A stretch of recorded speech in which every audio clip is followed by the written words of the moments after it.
కేంద్ర ప్రభుత్వం జనగణనలో కులగణన చేయాలని నిర్ణయించడం ఇది హర్షించగా విషయం. దీనికి కారణం తెలంగాణ రాష్ట్ర ప్రభుత్వం, తెలంగాణ కాంగ్రెస్ పార్టీ అని చెప్పక తప్పదు. దేశంలోనే రాహుల్ గాంధీ గారి ఆదేశం మేరకు మొట్టమొదటిసారిగా రాష్ట్రంలో కులగణన చేపట్టి ఏ జనాభా ఎంత శాతం ఉంది, ఏ కులం వారు ఎంత శాతం ఉన్నారని తేల్చి చెప్పినటువంటి ఘనత తెలంగాణ రాష్ట్ర ప్రభుత్వానికి. రాహుల్ గాంధీ యొక్క ఆలోచన మేరకు రాష్ట్ర ముఖ్యమంత్రి రేవంత్ రెడ్డి మంత్రివర్గ సభ్యులు నిర్ణయం తీసుకుని దేశంలోనే స్వతంత్ర భారతదేశంలో మొట్టమొదటిసారిగా తెలంగాణలో కులగణన చేయడం జరిగింది.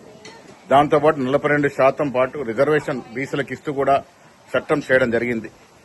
ఇవన్నీ చేసిన దరిమిలా ఇలా కేంద్ర ప్రభుత్వం వీటిని గుర్తించి రాబోయే జనగణనలో కులగణన చేయించడం అనేది హర్షించదగ్గ విషయం. ఈ విషయంలో తెలంగాణ రాష్ట్రం యావత్ దేశానికి దిక్సూచిగా ఉంది, ఒక రోల్ మోడల్ గా ఉంది.